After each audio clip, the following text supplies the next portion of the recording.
Hello and welcome back to the RWBY podcast. It is volume 8, episode 12, which may or may not be the penultimate episode. I still don't have a verified source on that. I am another useless Grammy Award mediocrity 4. And I am still upset about Renora. And the good thing is, at least I got one fictional romance win this week, because anybody who reads Kaguya Love is War will know what I'm talking about. Fucking PogChamp. I am dude. In my delving into the darkest depths of the labyrinthine libraries of the occult writings, have looked and searched in utter vain despair for any form of information that can tell me what is a soul, how does it work, how does this thing that we call the being within us function, and I have produced nothing. And so my confusion over events in this episode have led me deeper and deeper into the realms of madness. And now, as my hand trembles before the threshold, calling out to the dark lurker beyond for his absolute knowledge that no mortal mind can bear, I think only to myself, I am Coop. Yeah, we're a little short-staffed today. High Powered had a wedding, and Sock is apparently passed out or something. He's AFK apparently, yeah. Yeah, we haven't heard anything from him today. It wasn't an extremely eventful episode. Some people will think it's this extreme. It kind of was, but it kind of wasn't. Like, it was short. It was short. Is the thing? Which percentage of the episode was one big thing? Was kind of basically one thing happening. Yeah, we had two scenes. We had two scenes in this volume, in this episode, effectively. In this episode, yeah, exactly. Can I just say the weird thing? I know I've been upset about Renora, and I still am, because they're still right next to each other the entire time. It makes no sense. They're not even following through on what happened at all. It's exactly what I said was going to happen. It makes no sense. And I will address some of the terrible comments people have trying to defend the way they handled that scene. But on a positive note, I really love Emerald. I know it's really basic of me to be really, really enjoying her. But man, like, the voice actress's delivery has been fantastic all of these last, 3 or 4 episodes that she's been in. And I don't know, again, like I said, I guess I'm really basic for being happy about this, because I kind of always wanted this to happen. And I kind of didn't think it would happen, because I thought it was too basic and obvious. But at the same time, I know it's a problem if she doesn't actually confront Cinder in some way. Like, I agree that that's bad writing if she doesn't confront Cinder, because she should have confronted Cinder before she left. Obviously, that's already a mistake. It wasn't in the cards, though. They didn't really have the opportunity. But again, this is where we just talked about this before we got on, as the whole, I really wish we could hear internal dialogue or hear thoughts or something like that, because that would have helped too. At least we could have. Just the fact that, she's leaving, this means she's kind of abandoning Cinder so far, in a way, it seems like, and we haven't gotten, that's kind of a big deal for her, right? It's weird that we didn't get that. However, everything she's done so far since then, I've really enjoyed. I love the awkwardness. I love how funny her delivery has been. I like that she does actually add something to the group that they really don't, her semblance, it's kind of similar to Neo's, sure, but in this group they don't have anything else like that. Blake's isn't actually anything really similar to Emerald's, so they can use her in a completely different way, and they did a good job with that in this episode. I like that. And also, just my favorite part of this episode was her line. I thought it was hilarious, and I thought she delivered it really well. I am doing the right thing. I am doing the right thing. Feels weird. I was gonna bring that up, because she delivers great. That like she just had some really lukewarm water, and it's just this is yeah. Yeah, she delivered it perfectly. She actually delivered it like it felt weird. That's the thing that was really impressive. So yes, it was good work on the actress's part. Yeah, I'm not sure how that direction, though. It gives me the vibe that this will lead into her, if she does ever confront Cinder about this, her just kind of ditching Cinder out of nowhere, just being no, I'm with these guys now, and I'm abandoning you first before you can abandon me. try and like quick draw on her own previous person that we thought was going to abandon her first. Mm-hmm. Like I don't know how well that's going to go over if that is how it happens, and like it's I know, I agree. I'm like, and I said I agree with that. I'm just enjoying what's going on right now, at least if I'm trying to be positive. I mean, yeah. No, But no. If you were to just look at it in a vacuum, then yeah, I would be totally Mhm. with you. But I just can't get over the way they went about it. I can't blame you at all for that, because like I said, if it was like normal me, if this wasn't something I had wanted since Volume 2, and if I remember correctly, I did want Emerald to turn since Volume 2. Not saying I called it because I always wanted it. I wasn't sure it was going to happen, but I'm super super super super biased towards this one. And I know that unlike with Renora, when like I'm biased, but like I have good reasons for everything that I say with Renora. In this case, I don't, because like I said, I agree that the fact that she didn't confront Cinder before is already a problem. It's kind of like with Oscar, like not giving Oscar an independent personality before ruins him, even if they do give him an independent personality later, which by the way, they still kind of haven't. So I know that I am wrong for liking Emerald as much as I do right now. Like I know You are not wrong for liking it. You're but I like allowed to it. like whatever you want, okay?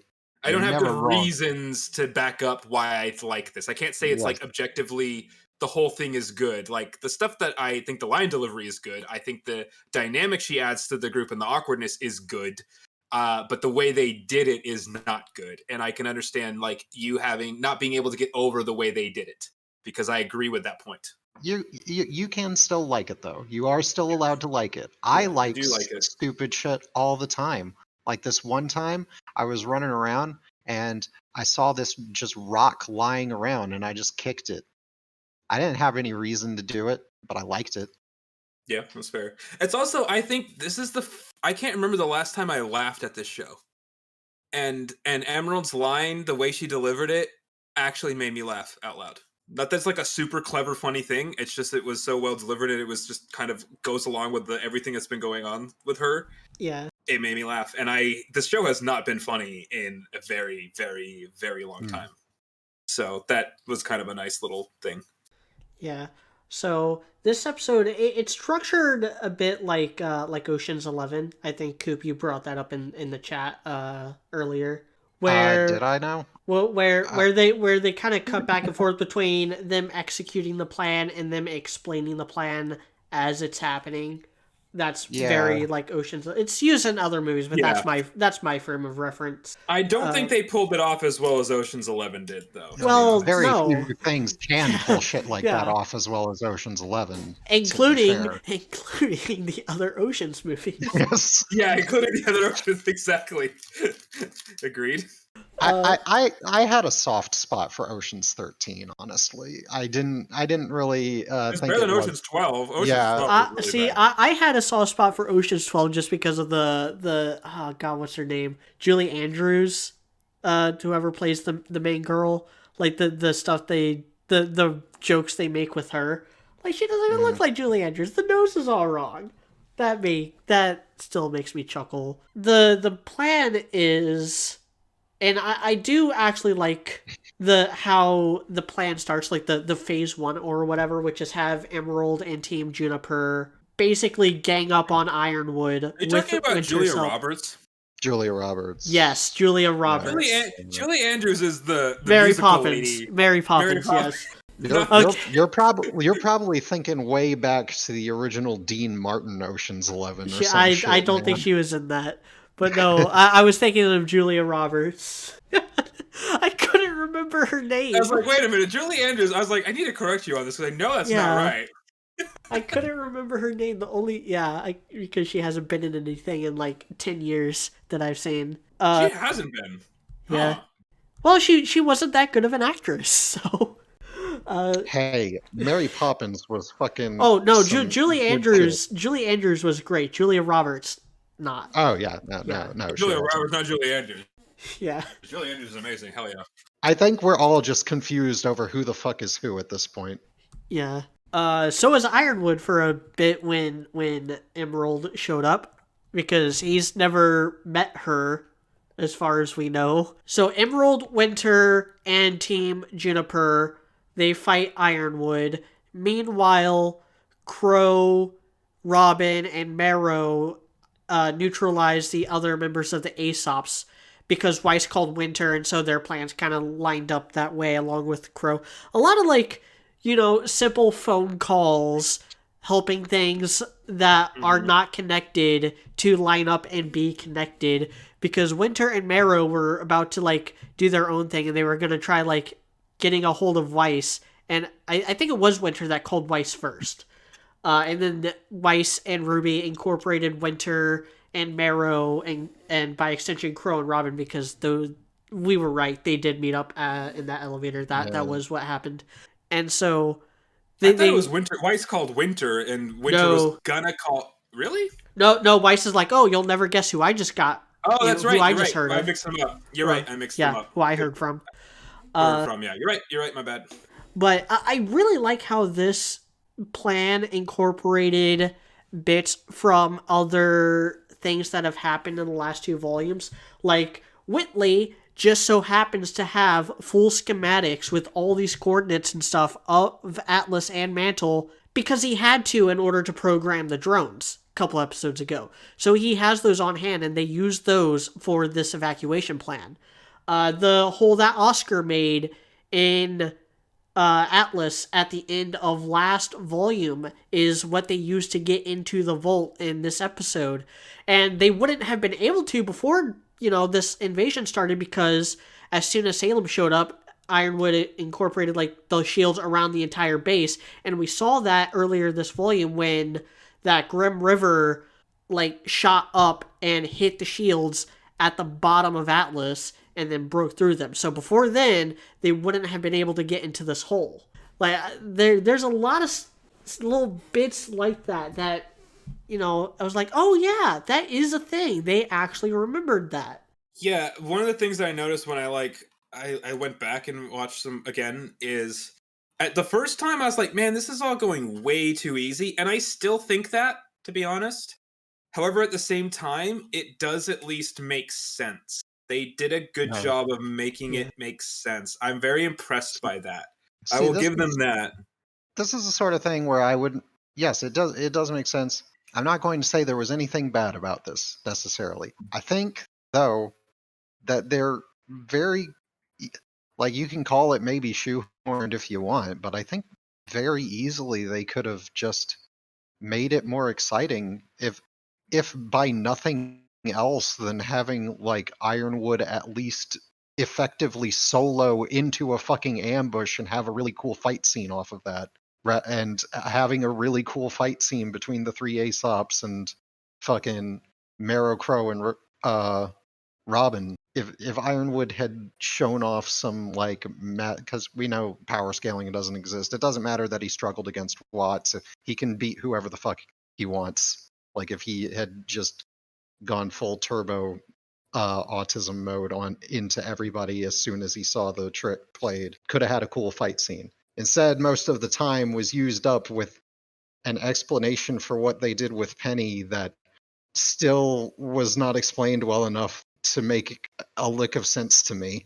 Yeah, we'll get to that in a bit. I did like this. I did like this little fight with Ironwood. I like that Emerald effectively disarms him, so he's only using his bare hands, and he's still, like, holding his own against, he's still, like, beating up Jean and going toe-to-toe with Oscar. And then my favorite little bit was when Winter used time dilation on Nora to supercharge her, which it works twice as well on Nora than it does on a normal person because of what Nora's semblance is. And the look that Ironwood gives, because that's the first thing Winter does in this fight, is boost Nora. And then I like the limit breaker, the Fire Emblem little finisher thing Winter does against Ironwood. I mean, limit breaker isn't a Fire Emblem thing. I know, it's a Final Fantasy thing. The thing is, and again, I also like that Winter betrays Ironwood and goes to the kid's side, because that makes sense to me. Like everything we know about Winter, that does not surprise me. I Yeah. agree with that, right? I don't know if people had a problem with that or not, but I very definitely do not have a problem with that. I will tell you right now, if any previous experience can go to show for it, somebody out there does have a problem with it. I will name me any detail from this episode, and I will go on Twitter right now and find you somebody who didn't like it. Yeah. I mean, it goes with what we talked about at length last week, which was that they really did telegraph this last week with Winter punching Marrow to save his life. They did. We predicted most all of it, except for we also predicted that there would be like some more drawn out and less easily handled fights to it, because like RWBY is about the fights. That's why we all came here. Where the fights at? I want to see the big fighty boys doing fighty things. Yeah, there really haven't been a lot of big fights this volume, especially in the second half. Like, what have they really fought against? Like, yeah, I mean, we had the two Hound fights. We had the Salem fight, and then we had Penny versus Cinder in like the halfway point of this volume. Yeah, but those have been the only, and then this fight against Ironwood. Oh, and we also had Penny versus the Aesops. We had Penny versus the Aesops in like episode 2, I think. I still think it's been light on good fights. Like I honestly, none have really like been super interesting or besides the Salem one. I'll admit the Salem one was interesting. Big Monkey Man made rock, so yes, you are correct, dude. I don't know, man. I just haven't been super impressed with the. I still really liked Penny versus Cinder. Yeah, I didn't like that one all that much. Yeah. Was I not there for that podcast? Is that the one I missed? I think you were there. Let me look while we talk about I don't remember other stuff. I'm not saying they're bad, because there's nothing like there's no really bad fights like there sometimes used to be, which is good. I guess it's just like I just kind of realize now that like the fights haven't been crazy. And now that like the plot's not as interesting anymore to me, I'm starting to notice that more. And I think that's part of the problem with this. The thing is, this episode was kind of fine, right?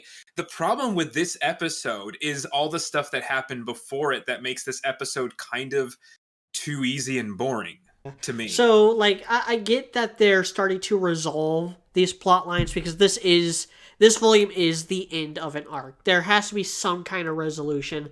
And not everything is getting resolved. Obviously, we still got Cinder, Watts, and Neo kicking around. And who knows when Salem's going to be back, if she's going to be back in time now. It might be creating problems for future volumes. And I'm usually good with the one conflict's resolution being another conflict's incitement. I typically like that stuff. What I'm not looking forward to is Volume 9 trying to wax poetic about a refugee crisis. Especially with the border crisis we're dealing with right now and how it's contributing to COVID. They did kind of put themselves into that, but like they... On the one hand, they could have probably foisted the guys off on somewhere else other than like Vacuor or something that had like better resources and shit. On the other, like they, maybe weren't thinking about that, or like didn't want to just use that portal to do that and then afterwards immediately make a new portal, which they could have done. Like I don't know. There were ways around it that were not utilized. I don't think necessarily having to take care of a bunch of random ass people we don't give a fuck about is all that big of a good move for them to do. It does put like more weight on their shoulders and give them more of a burden when they're going out into the fucking desert next volume, but like I don't know. It's just there were workarounds that were not utilized, and this was probably for the sake of adding an additional point of drama to it. And like I don't know, we'll have to see how exactly it goes down. I'm not gonna say it was probably a bad idea until they actually execute on it and see if it was bad. Also, dude, you were not there for Okay, that's what I the thought. podcast with the Penny and Cinder fight. Good, my memory's not completely bullshit. Yeah. I'm glad I remembered that because I didn't think I was there to say that. Like, I didn't actually love that fight all that much. I didn't think it was bad. I just, for some reason, didn't love it. What else happened other than the big thing that we'll talk about? Can I complain about Renora real quick then? So before we do that, Sure. Go Yeah, ahead. go ahead. We got okay. nothing to Yeah, else to there's do. not much. Yeah, we already talked about all the beginning stuff. So I will try not to be too long about this, but apparently a lot of people disagree with me on the fact that that scene was terrible, and that is a fact that that scene was not good. Having been in a relationship that is in some ways actually kind of similar to Ren and Nora's, in that I've been in a relationship with somebody for over 10 years, for 13 years now, and we are getting married this year. And we basically grew up in a way together, maybe not quite as young as they were, but it is a similar thing where we've become adults together. All right. So very similar kind of situation. I'm going to tell you that you're wrong for thinking that that scene was good. It doesn't make any sense. Um, the thing is, somebody said that the issue with Nora is her low self-esteem. So she needs to build her self-esteem up and start to see herself for the person she is. So she would need to understand her own value and self-worth, right? Okay, great. The problem is this self-esteem issue came the fuck out of nowhere, and that's not okay. That is exactly the problem, and that's why I say they're doing a disservice to Nora's character, because for the first 7 volumes of this fucking show, Nora never had any signs of self-esteem issues whatsoever. Absolutely none. There's been no evidence, no sign of that, no hint, no clue. That is bad writing, okay? And something else somebody says, it's actually the same comment, because it's the only comment that actually had any substance at all. All the other ones had no substance. They just said they liked it. It doesn't matter how we see Nora or Ren sees Nora or anyone else sees Nora. It's how Nora sees Nora. Yeah, no, that's not true because Nora doesn't exist. It only matters how the writers see a character. Okay?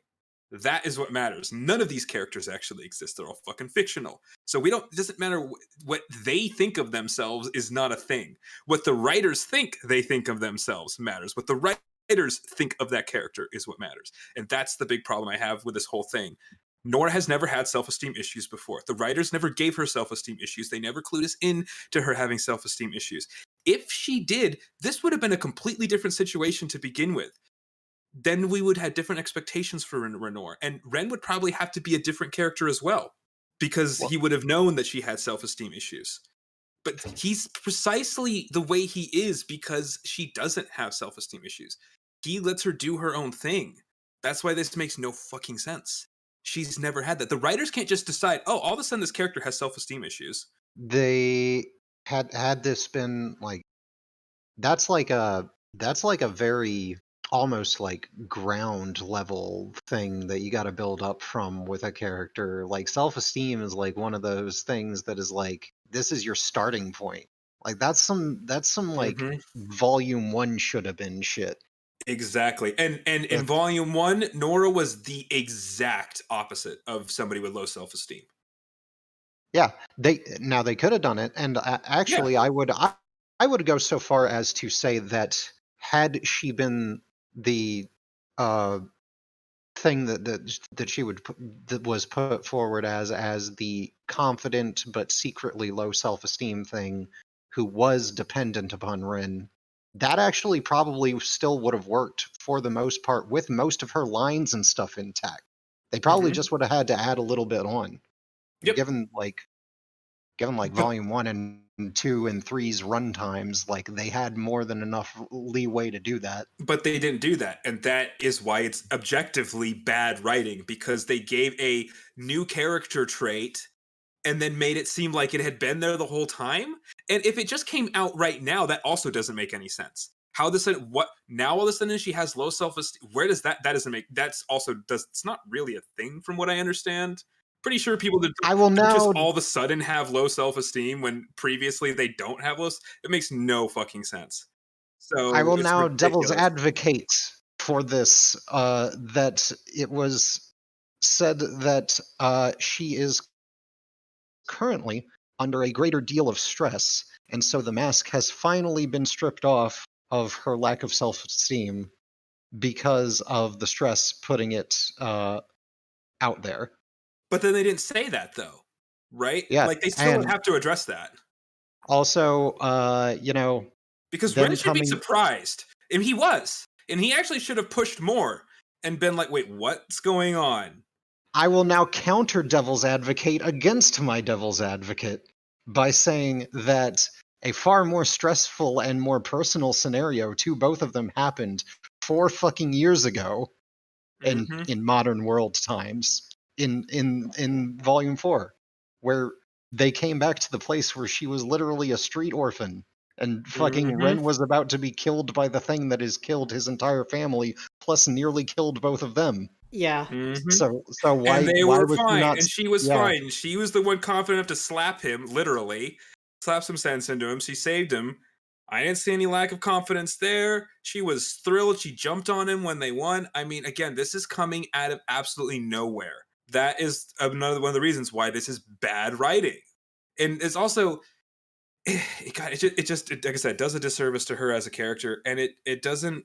It almost makes it seem like she was kind of leading him on the way they're writing this. And I know that's not their intention, but it's really weird that like it's like all of a sudden it's like, yeah, I mean, I've wanted to be with you for like probably 10 years now. Now all of a sudden, nah, what?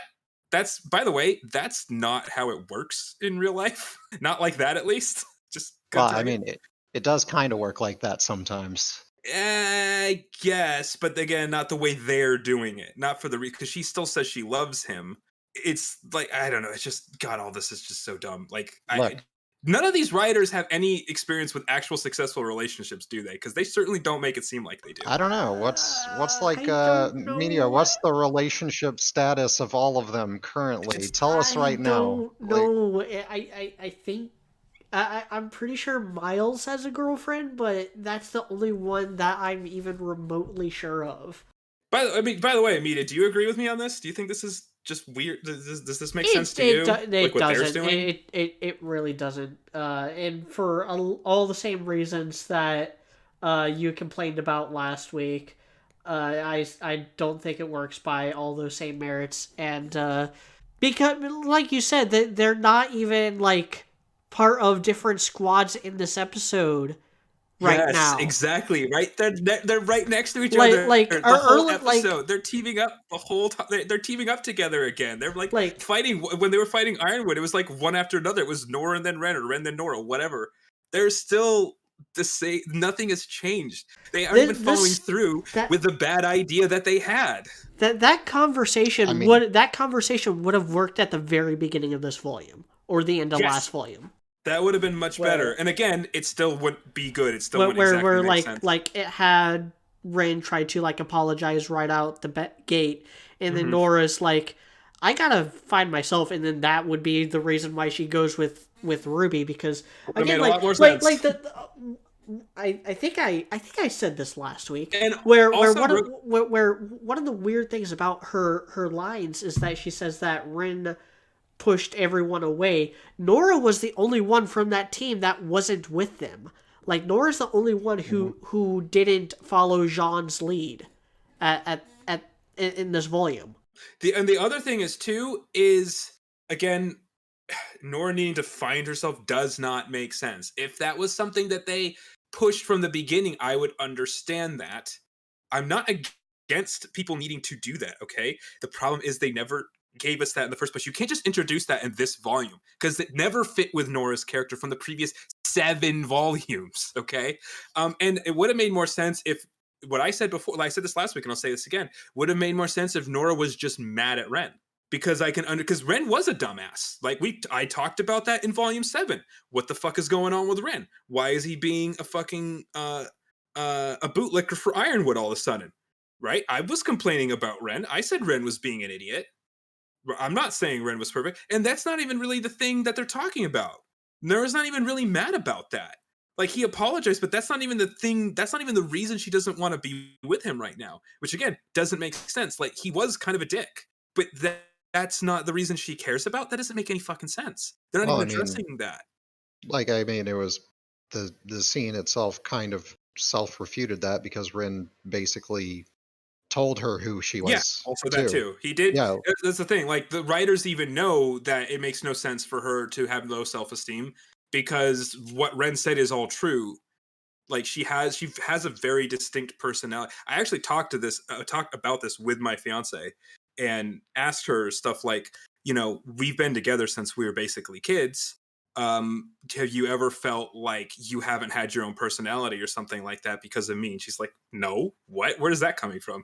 And that's exactly the point. Like I've never felt that way either. Like we have very different and distinct personalities from each other, and if you're in a good, healthy relationship, that what you do is you help each other be a better version of yourself. You don't push your own stuff on each other, right? that's Like, exactly right, dude. I had the exact same conversation with my girl. She goes to a different high school. You guys don't know her, okay?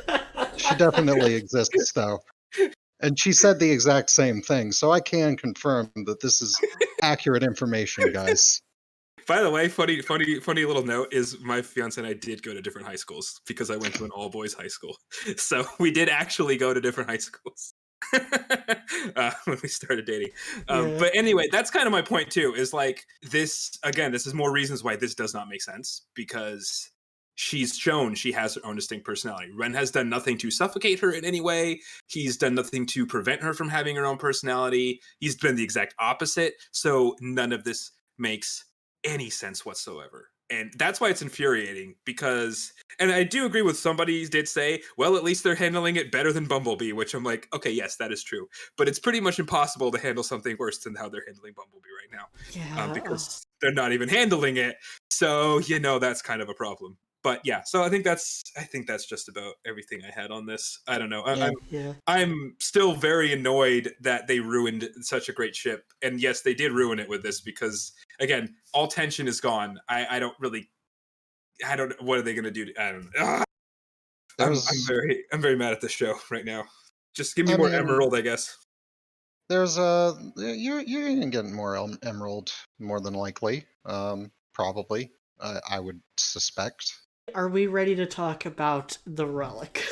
Yeah. I suppose. Let's just walk into this fucking All vault right. and like. All right. So here's what happened, because it's not super clear what happened. You really have to pay attention to what Ozpin, I think, says when he's explaining the relic. You have to pay attention to how RWBY words the commission, and you really have to pay attention to what this guy is rambling about. And he does kind of like just ramble and mumble to himself. I am a special kid with part of my brain removed. Wheel out the whiteboard and the dry erase markers so you can just diagram out in the most simple means possible how in the fuck all of this works, because I have no fucking clue.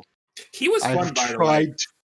He was very cool. Yes, very cool dude. Yeah, his name is Ambrosius, right? Is his name? Yeah. All right, so Ambrosius, he's a big blue genie guy, much like Jin. Looking forward to all the incest art of them.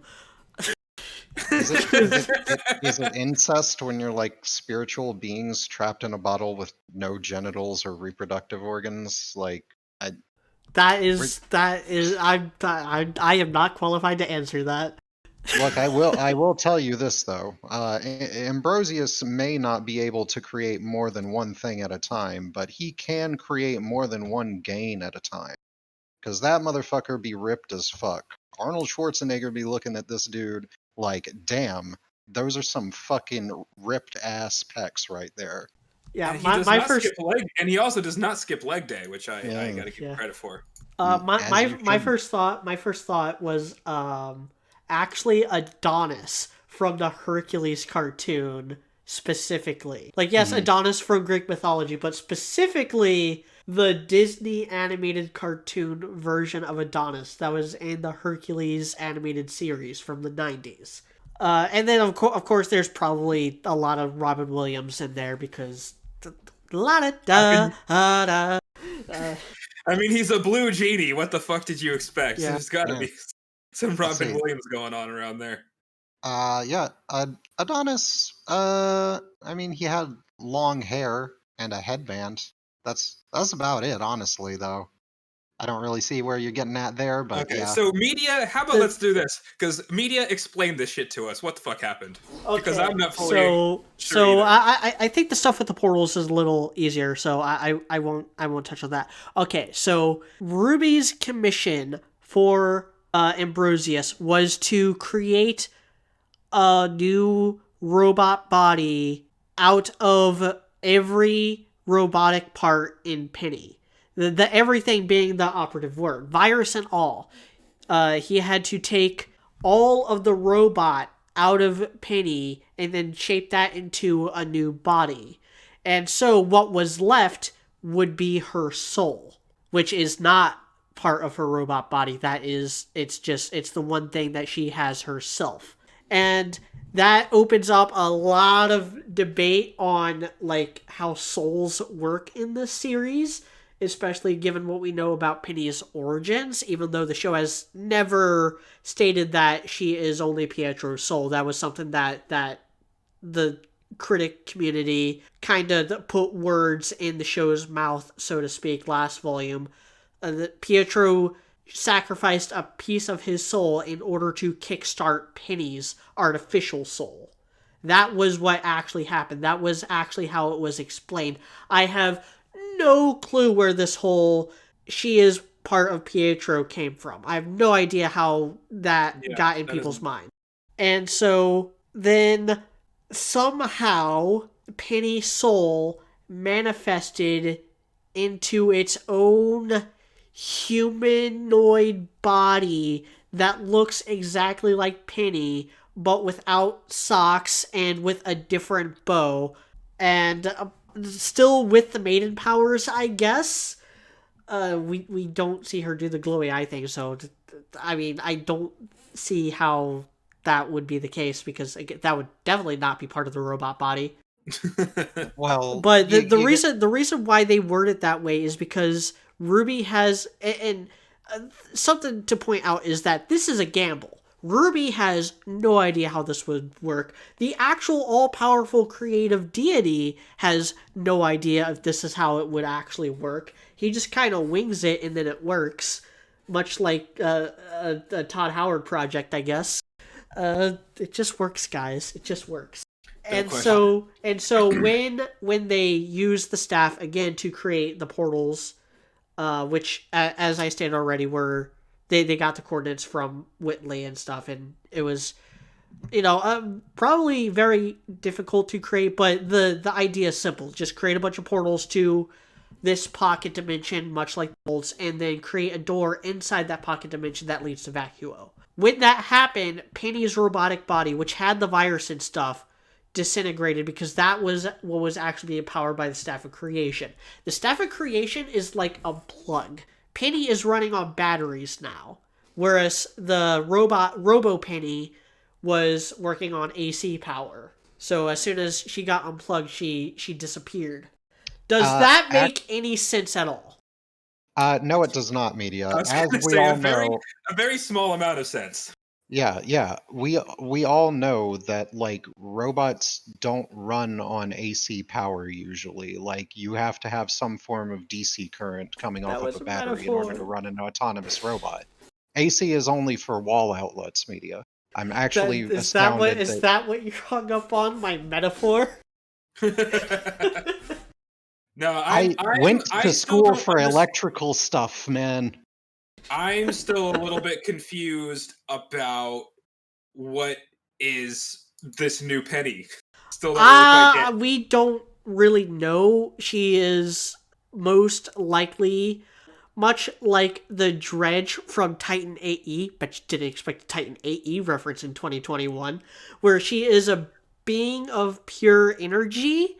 Now, does that mean she will actually die if she gets her aura depleted?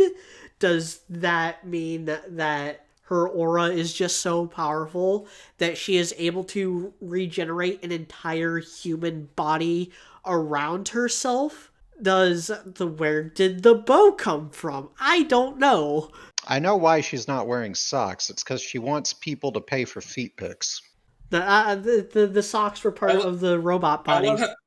Yeah, I guess that's the reasoning. I mean, I guess it does help us to distinguish and us realize, oh wait, so she's supposed to be a real human now. Apparently, she's a real boy. Except she's not if she's composed entirely of like solidified string theory energy strands that have become particulates of matter somehow. Maybe I don't know.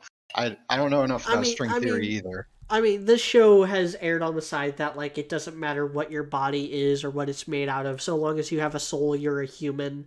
Yeah, but then, like, calling her a real human after that is... It doesn't line up with that, then? Because, like, you're a real human now, that you are not a real human, but you were a real human before, even when you weren't. So, like, how is it now? You always were. There's no now to it. If we go off of our previous philosophy on this, And why the are we entire saying LGBT this? community goes cross-eyed. This was more like a weird cyberpunk thing that keeps coming up all the time, and I actually kind of hate it at this point. Like, Yeah. oh, if we take the mind out, the thing is the thing still the thing? I don't care. We haven't reached that level of technology. We may never.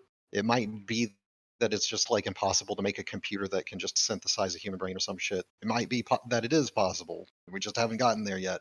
I don't care. It's not currently a problem.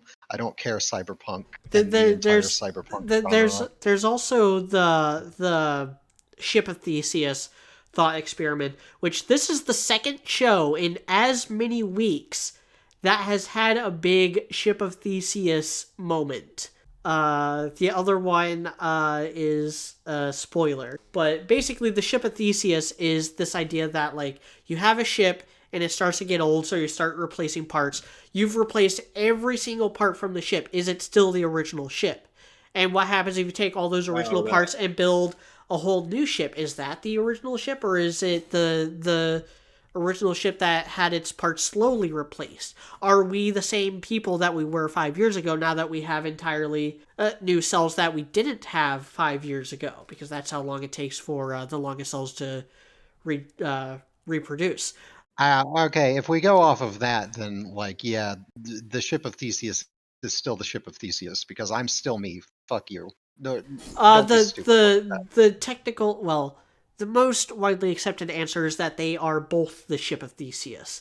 That you will effectively have two different ships of Theseus that are both the ships of Theseus, even though they are most likely very different. No, because if you grouped up my dead body cells that I had shed and pooped out and made them into a new coop, it would probably just be like a corpse at best. And therein lies the whole question of, like, the soul, and inanimate objects don't have souls, but Penny does, so she's not inanimate. And the new Penny has her soul, but none of the original material. Robo Penny had all the original material and the virus, but not the soul. And she's the one that disappeared because she's not a living thing. And yeah, this is very esoteric. Yeah, I always think it's very interesting that like Rooster Teeth always is like acting like a very, very left-wing company, right? And then they do stuff that like has very much more right-wing ideas behind it, like very pro-capitalist in this volume by accident. I don't know if that was on purpose or not, but they were very pro-capitalism. They were also this is a very, very like Christian religious ideas that they're going into here with Penny again. I talked about that earlier this volume too. I talked about a lot of Christian ideas going on right now. Same thing with this Penny thing and the whole soul thing. Clearly, that's a very a lot of Christian religious angle. Not necessarily Christian, but certainly religious. Certainly religious. It's on a Christian angle though with the soul thing, and also with the soul kind of being more important. The soul being more important than the body thing. That's very Christian. And then of course there's the whole. Also the whole idea of some versions of Christianity of like your body gets reborn or whatever after the apocalypse or something like that. I don't know. I don't know how that works, but there's something like that, and that kind of reminds me of what happened with Penny as well. And then also the fact that they're handling the homosexual ship very, very poorly in this show because they really just don't. They just Yeah. want to keep queer baiting Bumblebee, apparently. Which I mean, Guys, I have a problem with that, but there's still. What is with this show? And again, this is partly with Renora, but also with Bumblebee. Why do they keep thinking that like they want to be like an old crappy anime and just not get characters together? Do they not realize that today, in this day and age, manga and anime have kind of moved past that, and they actually tend to get characters together a lot quicker now? With A lot more manga got popular to the point where mangaka started getting laid. Yeah, exactly. So, Yeah. I mean, Kaguya-sama. I mean, again, I know Neji Haruba got married like a year and a half ago, like as he was writing Quince. Do you know like what happened to Kaguya this week? I She do. got I fucked. do. She Yeah. got railed out by a blonde guy. They finally fucked. So not only have they been together for like a quarter of the series, or I don't know, maybe it's not a whole quarter, but they've been together for a while now. They actually fucked. And then of course you got stuff like Domestic Girlfriend, which is wild, but I mean that's not keeping stuff from happening. You got Tonikaku Kawaii. They were married in episode 1 or whatever. Or I don't know chapter wise because I read it, I don't watch it. There's some other stuff too, like Rental Girlfriend. There's a bunch of other shows now where it's not like that anymore. You know, they're not doing that kind of crap. So I don't know why I think they're RWBY feels like they have to do that. It's really annoying. It's not. This is with all their relationships. They just pussyfoot around with everything, and it's very frustrating. It's not interesting. I mean, like, you know, like they want to drag things out for some reason. You know, is it that they feel like they can get better investment from the audience off of it? I don't think they are. Honestly, at this point, if you're still watching RWBY, like you're in it for the long haul no matter what. I don't, you know, maybe you like it, maybe you hate it. You're still watching it. You're still going to watch it. It's a fucking you've reached that point of tipping where you are going to watch it till the end. It does not matter what they do. They could completely off both Ren and Nora before anything happens between them, and you'd still watch it. I would not say that's entirely true, because here's my perspective. Honestly, if it was not for us doing this podcast, I would have canceled my first membership and I would have waited for volumes to come out and maybe watch it. And I would have asked people, or I would have looked to see if what happens with Ren and Nora, and I would watch it or just not watch it. Like they would lose money from me if it wasn't for this podcast, basically. So I would not entirely agree with that, because I would be out on the show because of this. Like, I would finish this volume, and if nothing changes, I would be out. I genuinely, that was so bad what they're doing with them.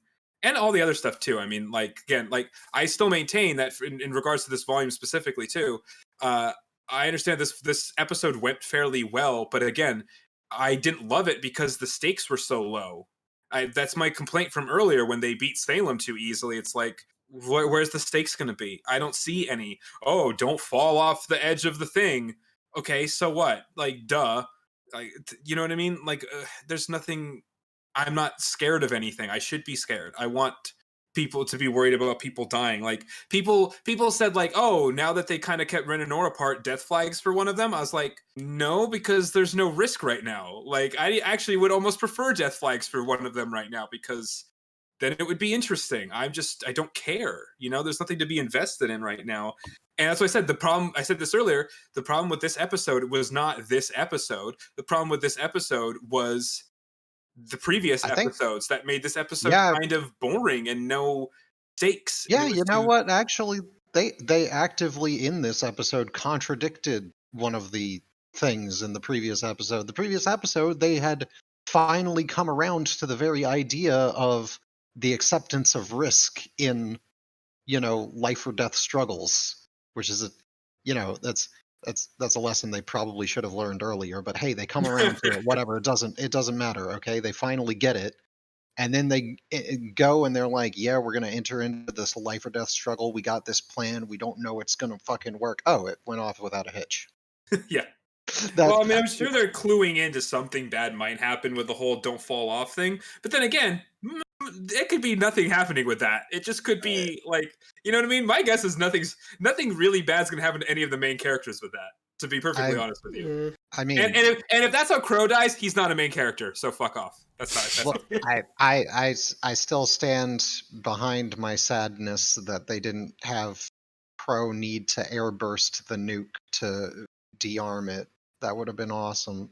Like, I really think if like I said, those fights had occurred and their ambush attempt on Ironwood hadn't gone off as smoothly as they wanted, and the stopping of the Aesops from getting to the nuke hadn't gone off so just like extremely smoothly, like they wouldn't even have had to like necessarily nuke them outright. Like just at least give Harriet like a clean fucking shot to almost press the button that they only Yeah. barely stop or something like that, right? Yep. Give us a little tension of some Yeah. sort.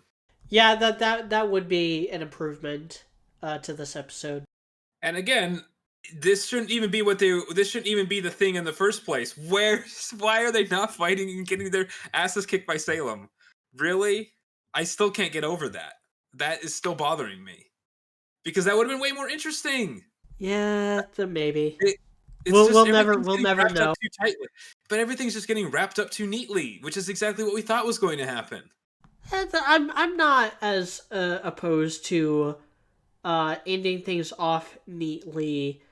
I do think like with the Aesop situation in this episode that I felt cheated out of a fight, and yes, the result would ultimately be the exact same. Like, having them scuffle would not make this any less neat of an ending, but it would make the neat little ending more satisfying. And I've been saying this for years about Volume 5, and I said this, like, right out the gate in the podcast for, like, the penultimate episode of that volume, where, like, this ending result isn't what's wrong with Volume 5. What's wrong with Volume 5 is that it feels unsatisfying because they're not struggling enough. There is nothing wrong with how things ended up at the end of Volume 5. The problem with Volume 5 was that it just kind of happened that way instead of the heroes making it happen and struggling and having actual conflict and stuff. Yep. The journey is what matters even more than the result, okay? Yeah. Like, the thing that makes Toradora brilliant is that the ending is probably the weakest part. It's not terrible, but it's probably the weakest part, right? But the journey was so fucking amazing that it's probably the best romance anime ever, and honestly one of the better romance shows, period. I'm gonna be real honest with you, dude. You suggested that we talk about that at some point, and so I was like, oh, I'll go back and rewatch that. It has not aged well for me, man.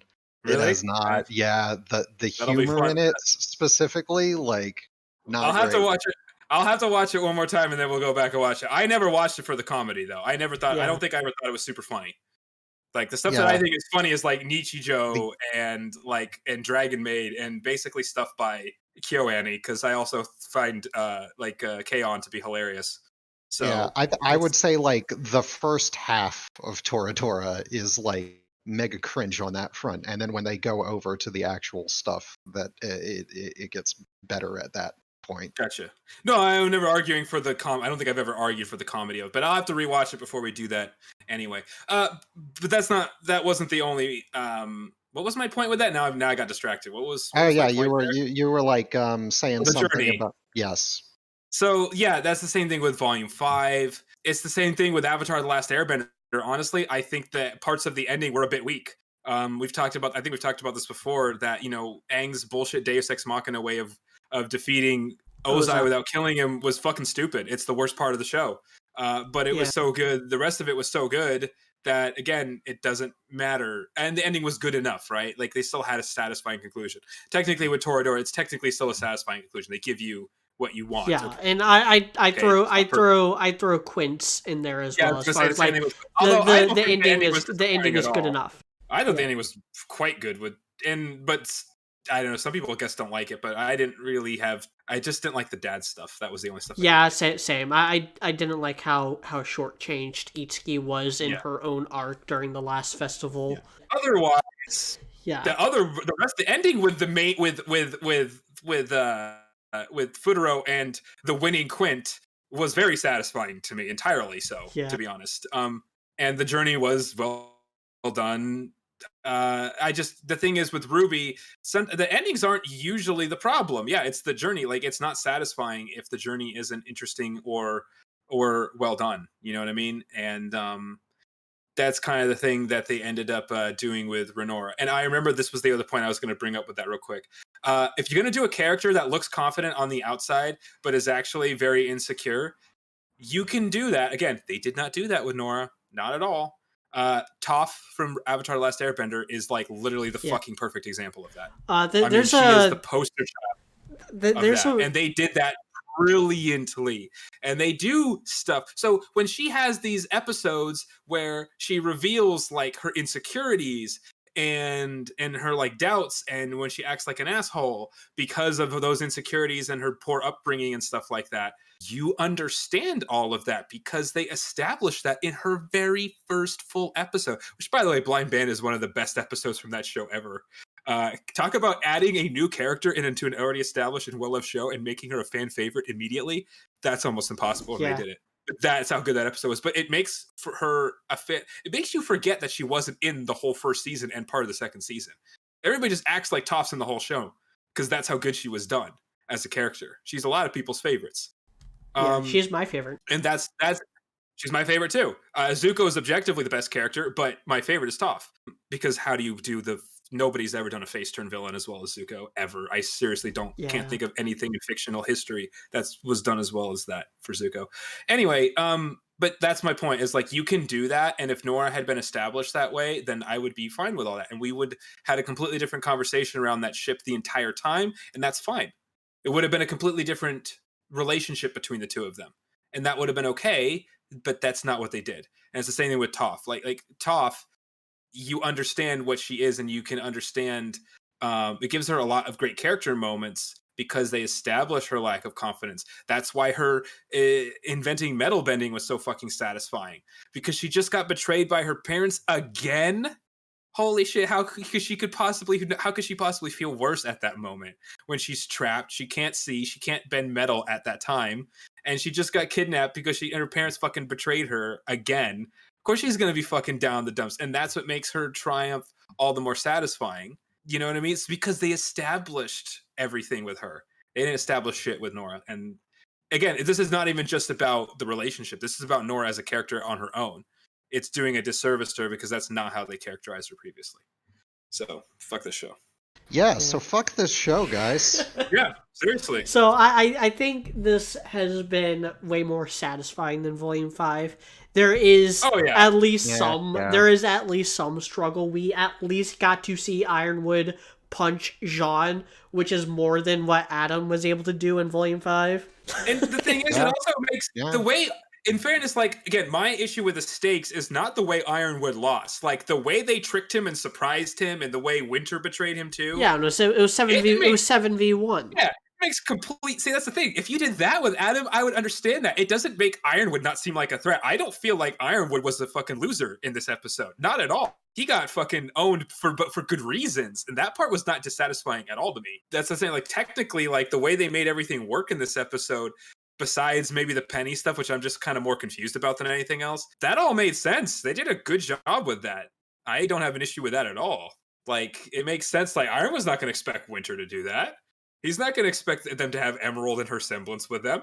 Hell no. I will say this, he did at least do the proper reaction and fought into the ambush as you are supposed to. So, like, I'll give him hands for that. I wish the fight had gone out like longer than that, and he wasn't so easily fucking just honked out from it. Like, if he had, what was it? It was Winter, Emerald, Ren, Nora, and John. And Oscar. And Oscar. They 6v1'd him. If he had 1v6'd them and made them have to put up more than they expected for it, then I would say it would be a really fucking awesome thing. I think that would have been way cooler. Yeah. Can I also give them another actual piece of credit for this episode, actually, to be a little bit positive again? I like that while Ozpin wasn't involved, it never felt like he was the mastermind. Well, which no, he's just like, is hey, nice. here's how the Relic of Creation works. This might be useful information. You kind of I have really to know like this. that, because that was the thing I was worried about with him, like, not dying and stuff. And I have to admit, I got to give the show credit. They are, it was RWBY who kind of had the aha moment of, hey, we never really thought about that. Maybe we should try. Hey, maybe we should just go to the vault. Why not? This might actually work, right? I like that. That's exactly what I wanted. I want, the main kids to be the ones leading everything. And in fairness, that's what they did there. So, Yeah. you know what? That's also very nice. Good job. So maybe don't completely fuck this show. I mean, Ambrosius is even like, you worded that very specifically. Starts like side-eyeing her. Like he knows that she knows his number and is like really just exploiting all the loopholes in his divine programming. I also like that RWBY was the one to do all that, and it wasn't Ozpin and Oscar doing that. Yeah, like Ozpin not even there. He's like fighting. I'm Ironwood really at that glad they did moment. that too. See, I'm finding stuff to like about this episode. That's all good stuff. That's all of that's very good. I like it. I mean, I will definitely say I did not find this episode bad at all. No, I didn't either. Like I said, the thing I disliked about this episode were two things that were issues from previous episodes, not this episode itself. If they had just like pumped it up just slightly farther, I would say this was probably like the best fucking shit ever. Aside from the confusing penny junk, I would just feel like really dumb thinking about it.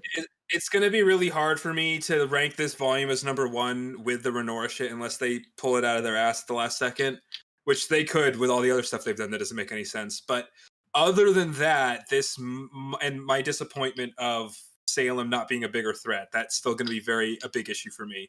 That actually is going to weigh the volume down more for me, even like as if objectively that's going to weigh down the volume the most is the fact that they got rid of Salem so easily. Otherwise, I think this volume could still end up being the best one.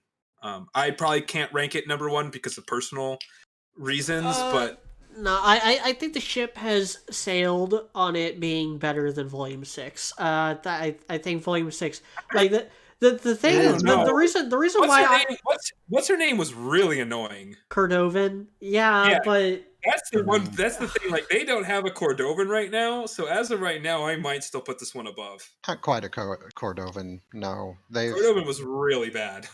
Like, everybody hates Harriet, but they hate her in like the good way of hating someone, where they're like, oh man, I really dislike you just because on a personality level of stuff. I'm not annoyed by your sheer presence. No, I'm not. Or at least that. Yeah. I hate. I'm glad I don't like her. I don't really have a major issue with her personally. All right, so are we ready for questions? Yeah. I gave some positivity before the questions, so you know what? I feel a little bit better. Yeah. All right, so DeAndre Kidd asked, does Winter have the Sharingan? When the hell has she learned Adam's Moon Slice? I don't think swing sword horizontally is all that complex of a move that you need to copy it from someone. I mean, imitation is the best form of learning, usually. Or at least the quickest. Travis Herndon asked, given that we haven't seen anything from Maria and Pietro since Penny burned into the atmosphere and crashed in front of Weiss's house, do you think by the end of the volume the global communication is going to be turned back on, like maybe Pietro and Maria were able to get it fixed while they were stuck up there? No, I don't think so. In fact, Pietro said something about like, at this rate we'll touch down and then he got cut off. My guess is they're just gonna wind up in like Vacuo or Vale or somewhere. I mean, they could pretty much just like they could bring him back however they want, or just leave him floating up there for eternity, whichever way they want to do it. They were descending. They were descending by the time Penny left. Okay. They're not going to be floating for forever. I mean, either way, they can probably just choose to land them wherever they please. Yeah. Connor Hines asked, who would you most like to dropkick in the name of gender equality? As far as the show goes, I still say Blake, even though I've liked Blake this volume. she's also a faunus. So it's also in the name of race equality. I'm still gonna say I'm gonna have to go with Yang. Yang has just been so fucking frustrating over the past couple or few volumes. I can't believe it's not Blake, but it's not Blake. It's got to be Yang. I do not hurt women because I do not believe in gender equality. So I would drop kick Jean.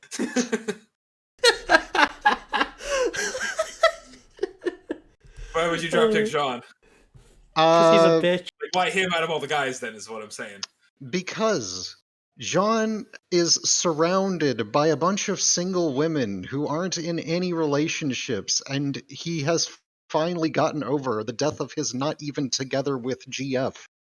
So, like, what's wrong, man? Like, why have you sworn a vow of celibacy or something? Get out there, do something. He even finally got a Chad haircut. Yeah. Light Dragoon 88 asked, which relic spirit do you like more right now? I like Jin because she has massive bahongadongs. I'm gonna have to say I like the guy. He's way funnier. That dude was really entertaining. Like, that actually really helped with, like, I didn't even really mind the confusing Penny shit, just because that guy was fun as fuck the whole time, and I thought the interaction between, like, him and, like, the kids was really good.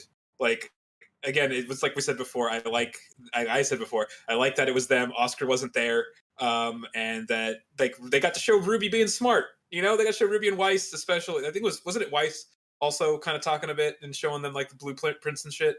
Yeah. Well, Weiss had the blueprints for Penny and the map that Whitley had of Atlas and Mantle on hand. Yeah, so it was nice seeing them be smart, and also, other little shout out to Whitley's little redemption arc. I like it. It's good. I like the way they're handling the Schnee family. I also like, actually, another little shout out. I like the scene between Winter and Jacques. Yeah. I like how pathetic he looked, and I like that Winter pointed out that it was Weiss's idea. Yep. Again, good girl Weiss, still being best girl, honestly. So, that was another little nice thing they handled these last few episodes. Yes, that was pretty good. These are all these actions that they have all taken seem to be in keeping with, like, old school, like, Justice League cartoons or something along those lines. Like, yeah, where everything always wraps up really conveniently. That is kind of what this is. Like, otherwise it's good. It's just too convenient, and the relationships are handled very poorly. Otherwise, it's been done actually pretty well this volume.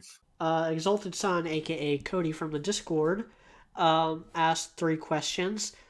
1, you think Ambrosius has beef with the spirit in the Sword of Vacuo?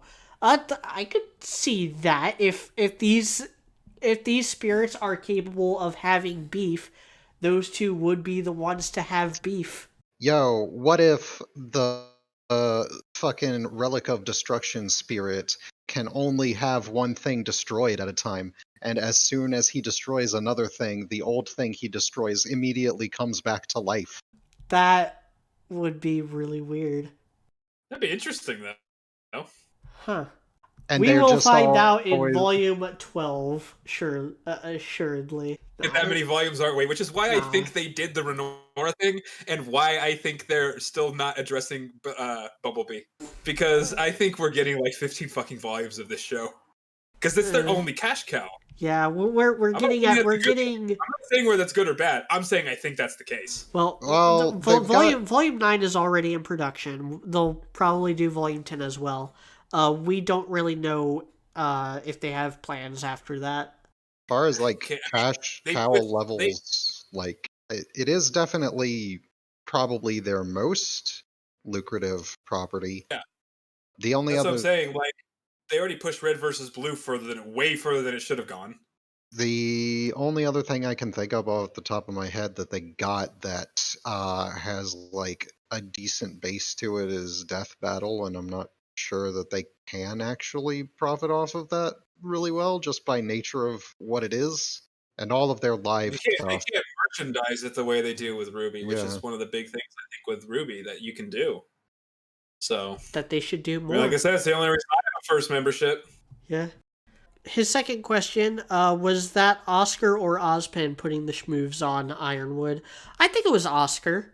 I mean, it's hard to tell without him having a speaking line, but I feel like Ozpin would like announce himself, so to speak. Because as far as Ironwood knows, Ozpin is still like AFK. It could be either. I don't think it really matters which one it was. Third question: Penny feet, yay or nay? Sure. I will answer that with Quentin Tarantino. Haha. I will answer that with, should you so desire, you may send pictures of feet. Don't gotta be yours, just some feet, to us, and we will find a way to market them so that we can eke money out of it. Actually, by the way, real answer is hell no, because I actually really don't like feet, and I much prefer thigh-high socks. So yeah, definitely a no on the penny feet for me. I understand why they did it though, to help distinguish that she looks different. So that's why they did it. But if you're talking about just like preferences, no. And I'm like neutral towards feet. I don't see them as being like ugly looking. There can be some pretty feet out there. It's not arousing pretty, but they can be pretty. Just kind of like in a way, like a car is objectively well designed, kind of thing. Yeah, and there are just as there are people who like feet in that way, there are people who like cars in that way, and that's why the entire Cars series was made by Disney and Pixar. Well, hold up, but wow, didn't expect that to get brought up. Quiet Message asked 3 questions as well. 1, think Ambrosius works. Work is about all he does. It just works, guys. It just works. Yeah, I mean, like, he hits the gym, he makes art, that's all he do, guys. Yep. He's basically like one of those commissioned artists that's just like, just give me, just tell me what you want, what you really want, and I will make it for you. Ambrosius, his greatest fear is to be picked up by a faunus and commissioned to drawing furry porn. Can you imagine if someone used like this extremely powerful relic for like art commissions? I could like, hey, here's a God, what are the two characters from That is what the most pathetic of lonely weebs would do. They wouldn't even ask him to make them a girlfriend. They would ask them to make just art, just more porn. That's what they would ask for. They wouldn't even ask for a girlfriend made for them. They wouldn't even ask for that. Here's 2 characters from Beastars. Can you make a picture of them making out? God. I would love to see somebody ask, make me a girlfriend, right? He makes them a girlfriend. She breaks up with them like 2 days later. Yeah. Make me a girlfriend. You should have asked me to make you somebody who can keep a girlfriend. You could have just say, hey, make me a girlfriend who will never break up with me. And then he's like, you get a yandere. No, then he's like, I'm sorry, pal. That is impossible. I cannot do it. Not even I can make that. Even my powers have limitations. Damn. Second question, will Ironwood have any role after all this, or is it off to prison for him? I don't see what they could do with him at this point. Well, for one thing, they're currently dropping the closest prison out of the fucking sky, so there's that. And they did just release everybody from it, so they probably don't want to put him in there. Yeah, maybe they just kill him. Maybe he falls off the ledge. The prominent theory surrounding this is that Ironwood, due to having his aura taken out, no longer has access to his hyper-focused mega autism semblance and has gone back to being a sane, rational individual because it's not just constantly going off. And so that him literally just getting the shit beating out of him was all it took to redeem him from doing the stupidest, dumbest, most cartoon villain antics ever conceived of. Yeah, so that could maybe have happened. And like, I wouldn't like it very much, but I would maybe accept it, kind of. And I'm certain that Team RWBY, what with them taking on a kid who basically helped out with the entire downfall of an academy and the killing of one of their friends, like if they'll take her on, I'm certain that they'll take Ironwood, who actually hasn't really killed anybody at all or succeeded in doing so, Yeah. except for like 2 people. Point, huh? Yeah, that's a good point. Like, Third question from Quiet Message. How long before a human Penny experiences full sensory overload and starts making out with her friends? The next time I write a fanfiction. so never. Got it. Yeah, guys. Yeah, it's been a while. Blade That's right. Charge. You used to write a shitload of that. I forgot. I Now, did. Yes, it and then has been a while. unfortunately, he has now decided to be actually productive with his life. It's a Yes. sad time, but Yep. it has to happen eventually. Yeah, like I wrote an Elena fic at the beginning of this year because I was really in love with that show, and I was talking to Raymond about it, and we had some good ideas. Cronington asks, isn't Penny solely reliant on her maiden powers to fight now that she's mortal?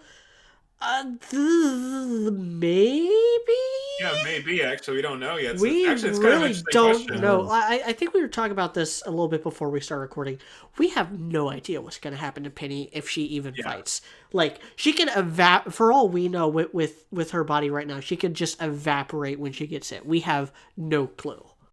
But that's an interesting question, though, because I doubt she could use the same stuff she had previously. Unless she can, just as her body is like constructed out of weird energy stuff, she could construct the sword things out of that same stuff and use them again. That would also be interesting. It's a good It point. would be broke as fuck. It would be overpowered as all It would hell. be broken as fuck. Yeah, but we've already discussed things that could be overpowered about her now, so that wouldn't be the only one. Blade Charge asked, who do you think will fall into the pit? I've seen people predicting that Team RWBY is going to fall into the pit, and then Volume 9 is going to be like them in this weird pocket realm trying to get out. I don't know if I subscribe. I don't subscribe to that idea, but I will not be super shocked if that is what happens. That'd be kind of interesting, though.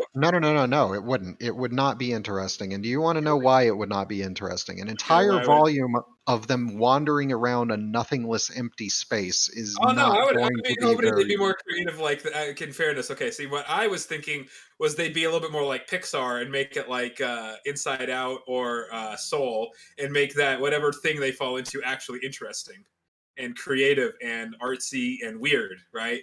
But if they didn't do that, then okay, then that would be boring. But I was hoping it'd be something more like that. You know what I mean? Like, it can be whatever you want. You know, if you're Pixar and you're actually creative, you can make it pretty fucking weird and interesting, especially like with Inside Out. So.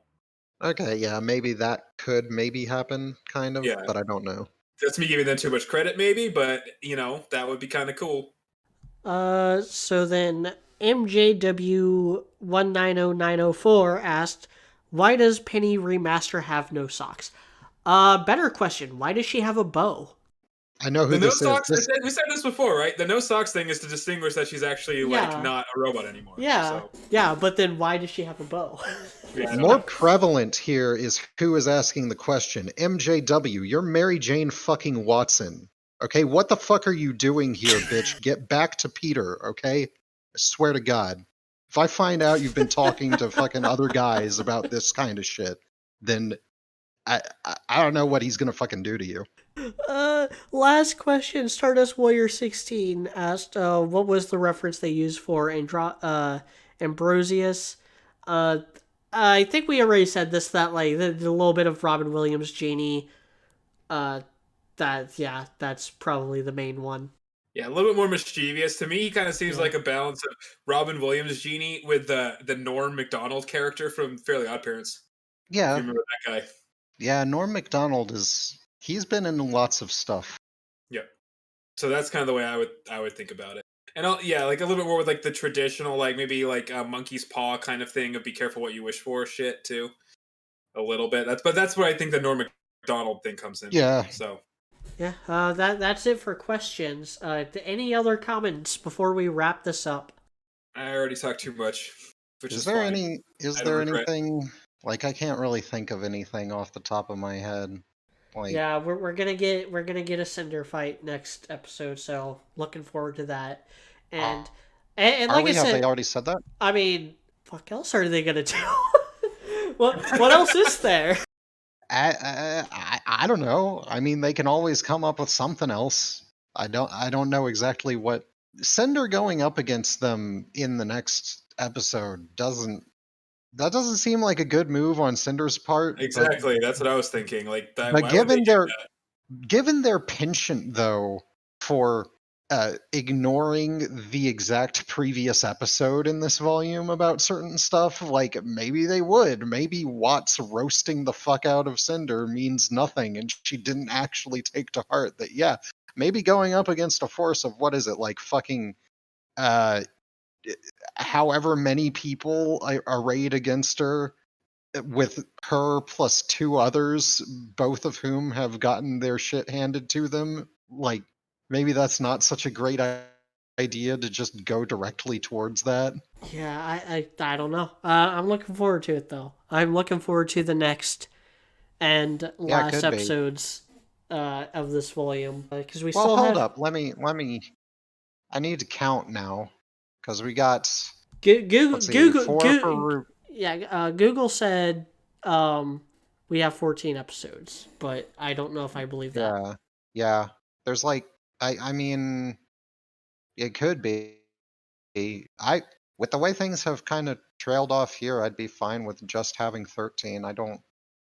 14 might be too much. What are they gonna do for a 14th episode? Yeah, I don't know what are they gonna do.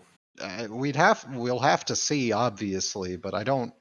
Already wrap things up too neatly already for them to even have a 14th episode. It feels like. I mean, we'll see what happens in this next one, but yeah, I would be surprised if we got a 14th. Yeah, I don't know.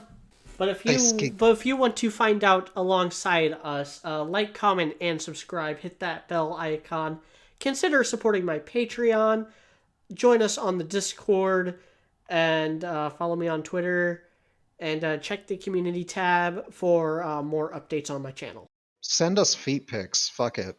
They don't even have to be your feet. They don't even have to be human feet. They can be chicken feet or sheep's feet or dinosaur feet. Pig feet are delicious. Anyway, yeah, wrapping this up. Y'all have a good night.